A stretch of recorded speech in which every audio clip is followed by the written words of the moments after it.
Hi guys, welcome back. Today we are discussing all of the reasons why I love the city life in Madrid and why when I was looking at places to study abroad, I specifically wanted to live in a city and a larger city at that. So, I made a list. As I tend to do, I've got 5 different reasons why the city life here in Madrid has grown on me. And I will say these reasons, not all of them are city specific, but they are all Madrid specific. Not all cities are going to have these, and not only cities have these, but these are my experiences in Madrid that I think is due to its large population and just kind of how it is. So, a bit of background, this is my first time ever living in a big city like this. I grew up in Albuquerque, as I mentioned in my last video, and Albuquerque has a population of 500,000 compared to Madrid, which has a population of 3.2 million. So, but I've really been enjoying it. I've been loving living in a city, living in Albuquerque my entire life. I began to feel like there wasn't that much more that I could explore by the time I left for college. That was one of the main reasons why I wanted to go out of state. I was ready for a change and I was ready for a different environment, and Madrid has provided that. But it's still been familiar enough where I don't feel like too much of a fish out of the water. With that being said, let's get into it. I will have like footage playing over all of these reasons. I don't know how much it's gonna be because I was out all afternoon trying to get footage, and then I pulled it up in my timeline and I got a grand total of 3 minutes. So, you know. Okay, so this first reason, which I think is a pretty obvious reason, is that there are so many different things to do here in Madrid. There are so many different places to shop, from gift shops and tourist shops to street malls to local places to anything that you could imagine, right? I've been to more traditional malls in Madrid. I've also been to outdoor malls. I've been to streets that just have lines and lines of stores. I've been to El Corte Inglés, as I think everybody should. If you're going to Spain, go to El Corte Inglés. There's also a ton of different restaurants here. You've seen in some of my videos me going out for tapas with friends on Instagram, where I post pretty much daily now. I've gone to different sushi restaurants, I've gone to different Japanese places, I've gone to different Spanish places, I've gone to American places, I've gone to Italian places, and there's so much more restaurants that I haven't been to because honestly I don't eat out that much. I've been eating out more because a lot of my friends are beginning to leave Spain and I'm going to be gone in just a couple of weeks, so I want to experience everything that I can. But for the majority of the semester I'd eat dinner with my host family because that's just what I preferred. There's still so much here in Madrid that you can find and that you can eat. There are seafood places and Italian and the world's oldest restaurant, which I've been lucky enough to go to. That was amazing.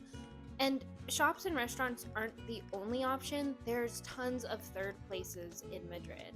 There are so many different parks. There are so many different plazas. There are so many open spaces like Gran Via or Sol where you can just walk around. Like, you don't even have to be going anywhere to be in that area. I feel like sometimes in the States that there's this pressure to just get where you need to go. And I think in large part it's because of how we get around. Lots of cities don't have optimized public transit, so people just drive everywhere. And well, yes, going for a drive is something that you do in the US. It's something I've done in the US. It's a little bit different than stopping at some sort of neighborhood in your city and just walking around. And this goes into one of my other reasons, which I'll bring up later. And these third spaces aren't even including things like museums or libraries or cathedrals that you can explore or anything else really that you can do in the city. It's really cool. We have an amusement park here, we have a zoo here, we have an aquarium here, all that jazz and more. And I do think this is something that's more unique to the Euro cities, at least as far as the, oh, well, I can just go to a neighborhood and walk around. Because, like, I know in New York City, and even in some European cities like Paris, it's very much, yes, you can go to these neighborhoods and walk around, but understand that you are in a city where people live and work, and they're trying to get to where they need to go. So you, as a tourist, shouldn't be stopping in the middle of a sidewalk to take a photo of this, that, or the other. But in Madrid, I think because Spain just really appreciates a slower pace of life, that transfers to the cities too. I mean, obviously, you still don't want to stop in the middle of the sidewalk to take your photo because that's just kind of rude, but there is less of this urge to speed up while you're walking. You can slow down and take in the things that you're seeing around you. And I haven't always experienced that in other cities. Reason number 2, which reason 1 and 2 kind of go hand in hand, there are lots of things to see. As you've seen in a lot of my videos, oftentimes I'm not really doing anything but walking around and seeing what there is to see. You've got places like Sol and Plaza Mayor and Gran Via and the Royal Palace and the Opera, or Malasaña, which is the neighborhood that I was in today that you'll see in this video, or in Retiro, or all of these different neighborhoods that have street murals, which again you'll see in this video, are super cool. It's one of my favorite things about Madrid is that you'll turn the corner and you will see just this beautiful building. It's so neat. And I will say it did take a while to grow on me. Before moving to Madrid, the only other European city that I had been to was Paris. And if you've been to Paris, you'll know how ornate their architecture is. And I knew better than to assume, oh yes, it's just like this everywhere. But I kind of assumed Madrid would have a similar architectural feel to it. And certain parts of Madrid are certainly that ornate, but for the most part, it's not. The beauty comes more in the color of the buildings or little details. It's not so loud and in your face as Paris is, but it's beautiful all the same. So for a student like me who's honestly balling on a budget, it's been really cool to live in a place where you don't need to spend any money to go and see some pretty cool stuff. Reason number 3 is the reason I said I was going to talk about in a bit. We're here now. That is walkability and public transit. I've talked about this many times on this channel, but I really can't emphasize it enough just how much easier my life has been made since moving out to Madrid. Could I go anywhere in my car in Albuquerque? Yes. You know where I can't go anywhere in my car though? My college campus in Virginia. You know why? Because my car is a standard transmission and I ain't taking her out there. Do you know how hilly Fairfax is? It is so hilly. It's crazy. So my car stays in Albuquerque. Also because that'd be kind of expensive to get it out there. I don't even know how I'd get it out there other than like doing a cross-country road trip. And I don't really feel like doing that. So, however, I do have some access to public transit in Fairfax, but it's not enough where I could get to my job from there. It's not enough where I can casually go to dinner on public transit. It is enough where if I want to go into Washington, D.C. on a day trip, I can easily do that. But it's like a 30-minute bus ride to the metro station. And then the metro, because it's not a subscription-based fee, it's a use-based fee, it kind of discourages people from using it all that often. And so people drive. If you're familiar with the Nova area, you've probably heard about how bad the drivers are there and how bad traffic is. That's because of their lack of public transit, or at least lack of optimized public transit. Although I will say New York has pretty optimized public transit, and they deal with the same traffic problems too. So I think we as Americans, we are very attached to our cars and driving. Take the train, it won't kill you. Take the train. I love public transit. Like, literally, I can get anywhere in Madrid in 30 minutes. I can get to Atocha in 20, which is the main hub and main train station, where then I can go to a bunch of different cities. I can go to Malaga, I can go to Sevilla, I can go to Cordoba, all on the trains, which are the 3 cities that I've been on the trains. Shout out to Andalusia, I love that region. And one last note, I do also think that this public transit and how optimized public transit is here is definitely more of a EU and non-American thing. New York and DC are both cities with pretty good public transit, but they still deal with super heavy traffic.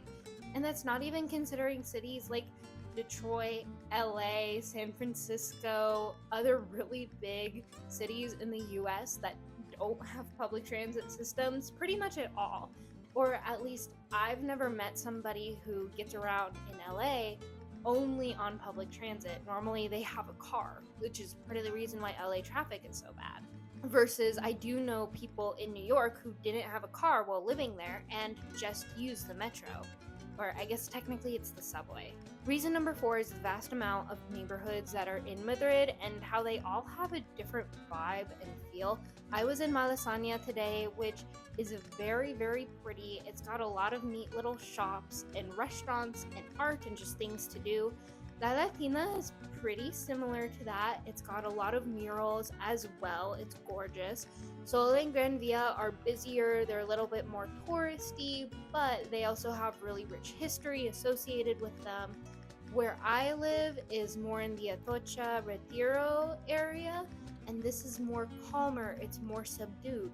I went up north for the first time in a while yesterday to go and see the Kio Towers, and then I walked down to the Cuatro Caminos area, and that was a completely different vibe. Modern buildings with plenty of windows. Honestly, I could have been in like Denver or somewhere like that. I don't know, Denver's like the big city that I've been to the most, so whenever I see a city that's big and like feels sort of more modern, I'm like, ah, yes, it's Denver. So I've been having a blast exploring all the different neighborhoods in Madrid. I haven't been able to hit up them all, but even the ones that I have been able to see, they all have their distinct vibe to them, and that's been really cool to see. And 5, and I think might just be a Madrid thing, the number of people helps me feel safe. Now, moving abroad and moving to big cities, you'll often hear people talk about how they feel so lonely even though they're surrounded by so many people. And that is true. That is something that if you move abroad, you will probably experience. You're going to feel that homesickness. If you move to a big city where you know no one, you're probably going to experience that. That is a natural part of life. However, where I appreciate the amount of people comes in is safety-wise, especially at night. Now I know in the US some of the biggest crime rates come from our very large cities like Chicago and Memphis and St. Louis. However, in Madrid, I feel very safe because of the amount of people around, especially at night.